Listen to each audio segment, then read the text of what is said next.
Welcome to Forbes CEO Talks. Joining me today is Chris Blank, the founder, chairman, and CEO of Pharmacity, the country's largest pharmacy chain, trusted by millions, and is a household brand. Thank you very much for joining me today. Thank you. Thank you, Kun. Thanks for having me. It's a great honor. Pleasure to be here. It's been a while. I haven't seen you. Yeah. So a lot has changed over the past years. The last time we talked, COVID is now somewhat being under manageable condition in Vietnam. But Pharmacity is no doubt, everybody knows Pharmacity, right? It's a bit more nostalgic for me to talk about it now. I was growing up in the 80s and the 90s, following my mom to the retail, like a neighborhood pharmacy store, drugstore, and talking to the pharmacists and getting advice on just the common flu and things like that. But today, the presence of Pharmacity is fantastic. This is a transformation of this whole industry and also a great sign of economic prosperity for Vietnam. What's inspired you to get started with Pharmacity? When I was 27 years old, roughly 11, 12 years ago, I walked into one of those traditional format retail pharmacies at the corner of my road, and I purchased some medicine for a cold, and the outcome wasn't good. I ended up in a very terrible situation, which I don't like to talk about. But it was a wake-up call for me that something had to be done. Right. When I look around, there isn't any large pharmacy chains in Vietnam. There isn't anywhere that I really trusted completely to buy medicine from in a retail format. Maybe I can go to a hospital or I can go to a clinic, but for the sniffles or your common cold, it's not the best use of a doctor's time. Right. Or of the healthcare systems. We should save those places for people with more serious illnesses. That's where the idea came from. Right. I saw the opportunity, I saw what had happened to me, I was a little bit frustrated, and I wanted to do something about it instead of just sitting around being frustrated. Right. It's great. I think it's like any business and entrepreneur, when they are keeping their eyes in different industries and excited about something that they can make change through the world. It's as small as something like you see, but it's actually the journey to arrive to something as significant as Pharmacity is today. It takes a lot of effort, a lot of discipline, a lot of commitment. As you run this business for more than 10 years now, what's the pivot point? Where do you see the vision, the future of this company, of this whole industry? I have recently completed one of our milestones, which was achieving 1,000 stores nationwide. Moving from 0 to 100 stores was quite challenging. Moving from 100 to 1,000 stores also had a different set of challenges. It's an understatement. Our next milestone that we've set is 5,000 stores by the end of 2025. Post that, let's talk 5 years later, I could see Pharmacity easily with more than 10,000 stores nationwide. Our purpose at Pharmacity is to protect the health and well-being of all families in Vietnam. With that purpose, I find that this is my North Star, and whatever challenges that I come up against, I will be able to overcome them by using the purpose to guide us. Now, it might be an understatement, it might make it sound overly simple, but at the end of the day, that's the North Star. With such meaningful purpose, the answer to challenges seem to present themselves to you when you need them. That's interesting. So for Pharmacity, could you share your journey and the challenges and the opportunities you see when growing from 0 to 100 store, the first 100 store? This was a very difficult time for us. It's an exciting time, But it was full of the most challenges because when I started this business, there was no modern trade industry for retail pharmacies. So when we went to suppliers, when we would ask for things like credit terms or when we would ask for special promotions, didn't know how to react. At that time, 11, 12 years ago, if you could believe it, even the multinational suppliers weren't set up for modern trade retail pharmacy business in Vietnam. They didn't have key account managers for modern trade retail pharmacy chains. They were selling primarily into wet markets, wholesale markets, or in a very, very small number of cases, directly to 57,000 traditional pharmacies. So in order to get past that point, we had to be the catalyst for transformation of the market. We were the first mover. So we had to develop the playing field. How can you do that with 1 stores, with 2 stores, with 3 stores? It required 100 stores plus to really begin to push for that change and to create the confidence in our suppliers that this was going to be a real thing. It was the next thing for retail pharmacy in Vietnam. But opening 100 stores plus costs a lot of money. So we had to go out and fundraise. Luckily, I have my previous life, the 10 years of finance that I did before this company, because I knew what investors were looking for. I knew what they wanted. I knew how to frame this opportunity for them. I believed that I could execute it. I trusted myself. And we did that. We built the market. That's what the challenge was. The challenge was building the market and everything around that.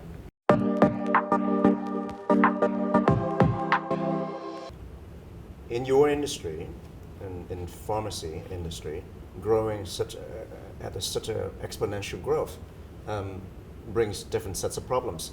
Real estate, human resources, IT, logistics. Could you share more on that? What are the core problems you foresee? Sure. First and foremost, I'd like to say that we're in the hundreds of millions of dollars in revenue, moving into the billions Right. in the near future. So you're right. With the revenues like that, it's very important to ensure that all of our bases are covered. I'm gonna share the story Sure. with you. Okay. I was at a children's birthday party one time, and there was this like a wooden trough, and inside the trough there were holes, and inside the holes there was a stick. There was like 6 or 7 sticks, and on top of each stick there was a plate. There was a clown who would run from stick to stick, trying to twirl all of these sticks to balance these plates. And when one plate was about to fall, he would run and he would twirl that one. When the other plate was about to fall, he'd run and twirl that one. I remember taking a picture of this event, and I sent it to my leadership team.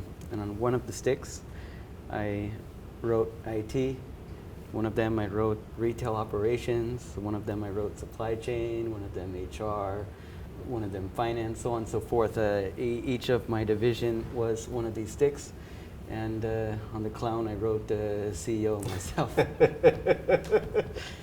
I make this joke and this comment because it's a balancing act, and it's very important to continue to look at the overall structure, and you can't move every stick at once.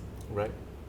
Sometimes when one of the divisions is struggling, then that's where we can put our focus, or we can look at the leadership, we can look at what tools they need, we can look at what resources they need to improve that.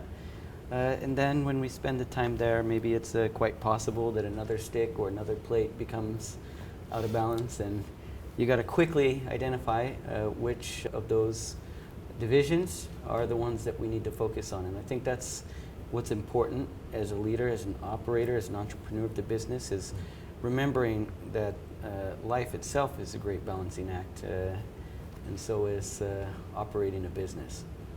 It's very well said. Do you consider yourself as a leader in the place where you nurture a lot instead of not just a balancing act, but actually helping them to be stable? Absolutely. This is one of the most important jobs that we do, or that a leader does every day.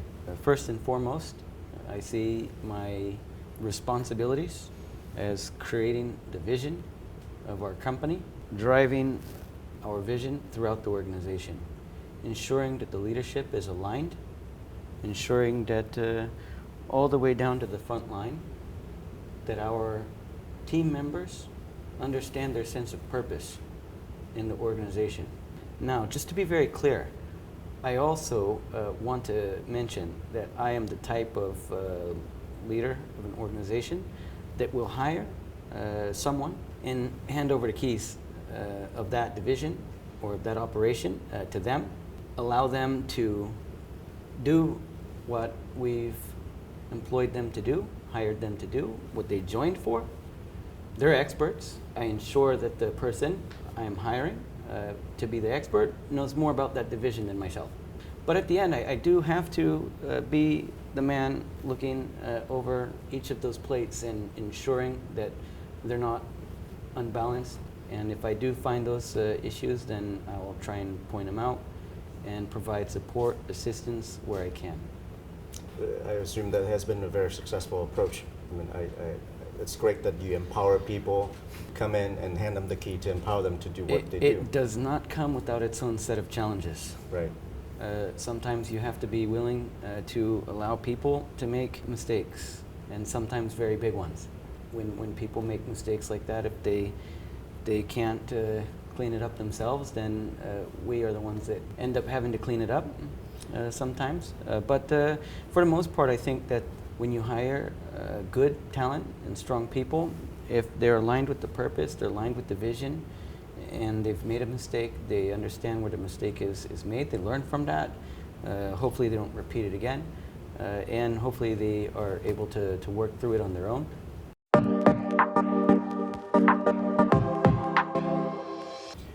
I do want to talk a bit about, from that angle, let's just say, from our competitors in the market for a bit. What's the potential in the market? Educate me a little bit more about it. That's one. And the other thing is, there are other players also worth keeping an eye on. FPT bought Longzhou not too long ago. And then the founders of Taiyue Yidong also get into this game with Ancan. Not quite as big, as significant as Pharmacity. Could you share the strengths that Pharmacity brings to this space? First and foremost, never underestimate your competitor. That being said, Pharmacity has a significant first mover advantage. We've got over 1,100 stores today, and our nearest competitor only has half that store count. If you look at Pharmacity today, and you look at the range of categories that we carry, Pharmacity is the only pharmacy chain at the moment that really has excelled well on the model of providing an in-house shopping experience, a front-of-house shopping experience. So some of the competitors that you're talking about are still a bit old-fashioned in the sense it's a modern traditional store, whereas Pharmacity is a modern retailer. People can have a choice. They can come to the drive-through window of our stores and purchase a product directly from the pharmacist at the window and leave if that's what they choose to do, or they can park their bike in front of our store and come in, browse, do some shopping for medical devices, some other healthcare items, some beauty care items, some even FMCG in many stores. And they can also get service from a pharmacist at the same time. So this is also a differentiating point about our business. I have a challenging question for you. So we've been talking about such exponential growth of Pharmacity congratulations, 1,100 stores, 11 years, fantastic. As you share, we should not be ignoring our competitors, right? So one of the big players in the market is Lomjiao. Lomjiao got bought out by FPT Retail in 2018. And it's in such a short period of time. Right now, they're just half of the number of stores compared to your business. But in 3 years, they break the record of being profitable. What's your thought about that? I love this question. Thank you very much for asking this one. And it's not that challenging to answer, actually. Frankly speaking, we've been profitable before. We've been criticized for growth. But we're not a public company, so we don't have to report quarterly earnings. Investing for future growth today is what I see key. It's very important. It's the right thing to do. And it is the right thing to do for the consumer of Vietnam as well, for us to continue providing accessibility to people across Vietnam. Last year, we ended the fiscal year with 500 stores. In the past 6 months, we've opened 500 stores more. Wow. So if every store takes 3 to 6 months, in some cases 8 months, to ramp to profitability, and we've just doubled our store base, of course we're not profitable right now. But it's the right thing to do, because as soon as those stores begin generating profit, the business will be looking very different, and the naysayers will have different things to talk about. So you said the first, before COVID, and also when you had 500 stores, in the last 6 months, you doubled the growth to 1,000 stores. Yeah. Why? What drove that growth? Well, that's also interesting question. And to answer it, we've got to go backwards in time a little bit. December 2019, January 2020, when COVID first began to really accelerate. Again, it was a very challenging time for people and very challenging time for us as well. I remember at Pharmacity we have our own brand products. Today we actually have over 350 Pharmacity brand products or exclusive products in our stores. But one of those products that we manufactured was the face mask.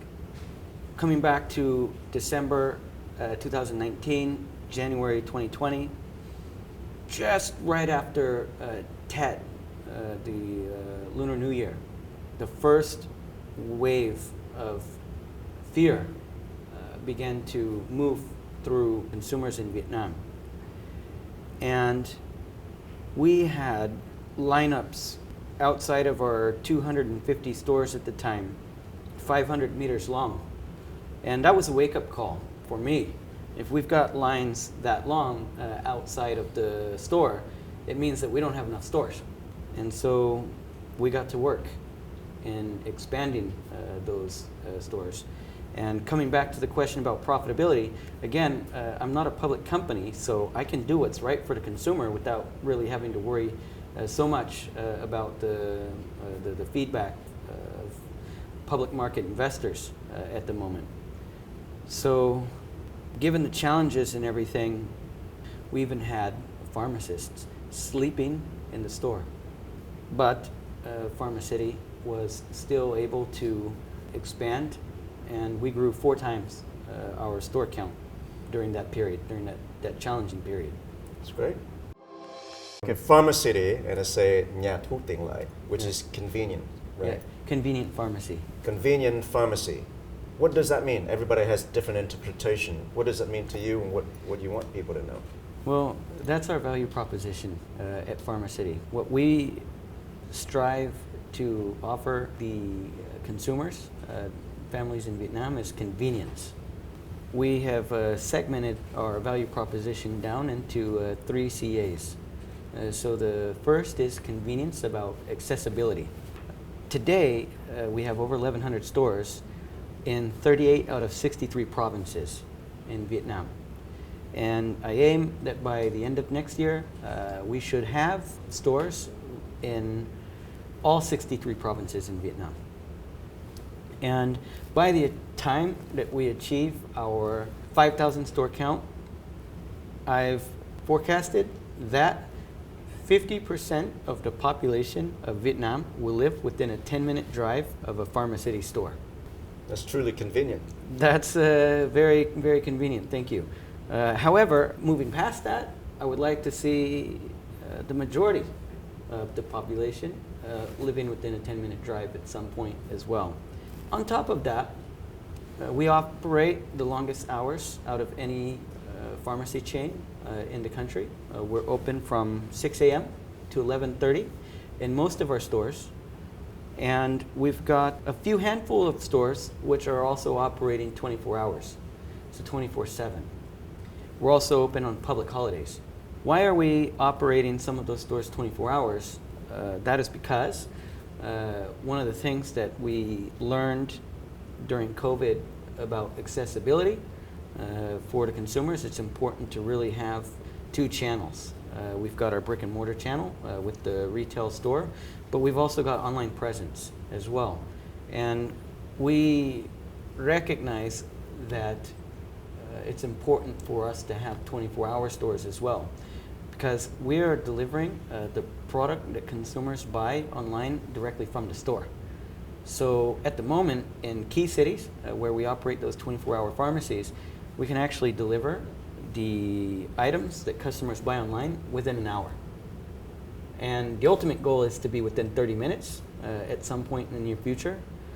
And for other areas where we're not operating those 24/7 pharmacies yet, or where we might not have a Pharmacity, the goal is to have next day delivery for those items. So accessibility is key. It's a key value proposition, Pharmacity, to our consumers. And then one more key thing is that today, Pharmacity is the largest employer of pharmacists in the country. We've got over 5,000 pharmacists working for us, which are directly serving their community. So we provide accessibility to those pharmacists.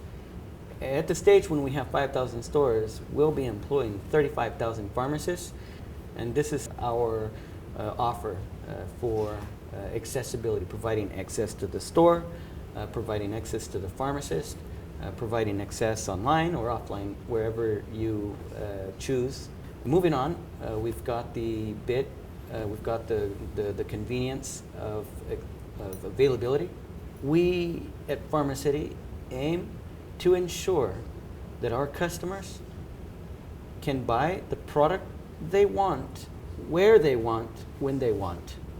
Also, in regards to availability, as I mentioned before, we also have that front of house shopping experience where we provide access to many more items that our competing pharmacies don't sell. And then we also have over 8,000 different products that the customers can choose from. So we've got convenience and accessibility, convenience and availability. And then finally, that third pillar is affordability. And I believe this is critically important because as we expand our network across all 63 provinces in Vietnam, from the south to the north to the south, we are going to run up against some areas where the population might not have the same sort of disposable income as Ho Chi Minh City or as in Hanoi. That's important to ensure that we're affordable. That being said, Pharmacity, we have a price match guarantee across all of our provinces, across all of our stores, across all of our products. Our customers can come into a Pharmacity store, and if they have an issue with the price, and they tell us that that product is a few hundred dong cheaper or a few thousand dong cheaper at a competitor, at another pharmacy nearby, we will price match. We'll price match those things to ensure that we're affordable. One of the challenges that we've faced is that because our stores are very bright, they're beautiful, they're clean, they look different, they're modern, right? And it's intimidating for a lot of people to try us for the first time. However, because we have those price surveys that we're doing, we have these price matching programs, the word of mouth from the consumer is getting around. actually because of our whole value proposition that we're discussing, we can see that 75% of the Vietnamese population is aware of Pharmacity. And this is higher than any retail pharmacy chain in the country. And of the repeat users at Pharmacity, research shows that shoppers are repeating their purchases at Pharmacity double any of our competitors. So when we talk about the logo Pharmacity and then the words Nhà thuốc Tiên Lợi beneath that, what that Nhà thuốc Tiên Lợi really means is our value proposition to the customer. It's a fantastic value proposition for the customer. I love it. It's the 3 CAs, that's what you call it, Yeah. accessibility, availability, and affordability, which speak to the growing middle class in Vietnam. 75% of the people here are aware of the brand, and these sort of experiences is fantastic. Do you know where I get this idea? I borrow this idea from a Vietnamese proverb or a Vietnamese saying, ngon bổ rễ. So what does ngon bổ rễ mean? Ngon is delicious, bổ is nutritious, rễ is cheap. Ngon bổ rễ. And many people, many entrepreneurs believe that you cannot get ngon bổ rễ. You cannot get something which is delicious, nutritious, and cheap. You always have to sacrifice on one or the other. But I believe that it's very important for us as a business to really bring to the consumer good balance of service, which is ngon bổ rễ. And that's why we have our 3 pillars of convenience inside of our value proposition to the customer.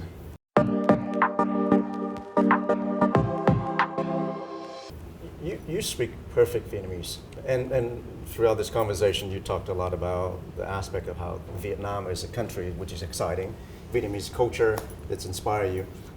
Do you consider yourself a Vietnamese? How do you feel about building this business here in Vietnam throughout your entrepreneurial journey? First and foremost, I love Vietnam very much. Vietnam is my home. I'm a permanent resident, and come July this year, I expect to be granted Vietnamese citizenship. Well, congratulations. Thank you very much. It's harder than any country to accomplish this milestone. After all this time living in Vietnam, it's something that I feel very proud about. And I think that my personality, my way of being as an entrepreneur is something that I can give back to Vietnam. When I started this company, I really did this with the best intention. I saw the gap in the market. I saw the opportunity. I was young. I was 27 years old. I had the energy. I had the confidence to really do this. And I knew no matter challenges or no matter what hardship came up, this is something that I needed to do and that I wanted to do to give back to this country which I call home. Oh, that's fantastic. Being an entrepreneur is also something very important to me, and I believe that Vietnam also helped me to create this identity for myself. I'm very passionate about growing this business. I'm very passionate about looking for the opportunities. I'm very passionate about the challenges that we face every day. I'm very passionate about going and meeting the people in my business. I'm very passionate about going and meeting the consumers, the families, the people that walk into the door of Pharmacity every day. It's who I am, and I thank this country, my country, your country, very much for the opportunities that it's given us. I'm very glad to hear. Well, you are home. I believe, truly believe, that in Vietnam, if you can dream it and you've got the commitment, the courage, anything can come true here. You can make anything happen. Absolutely. Yeah. Go Vietnam. Go Vietnam. What advice would you give to the the young entrepreneurs that are trying to get into this space? Come and be an entrepreneur at Pharmacity. Well said. Yes. Join us or build an interesting business and incorporate it into the healthcare ecosystem through the Pharmacity Super App. I can't do everything by myself. My team, we won't be able to do everything by ourselves. We won't be able to innovate everything by ourselves. But if anybody's interested in the space, in innovating in healthcare technology, come and talk to us. And let's see if we can partner up, or perhaps let's look at M&A. But don't forget Pharmacity, because we've got that very big loyalty base of consumers, and that's going to continue to grow. We would like to help any young entrepreneur in this space gain access to that if they're interested in collaboration or partnership. That's great. Well, thank you very much for joining me on Forbes CEO Talks. It's great to have you. Thank you for sharing. Thank you very much.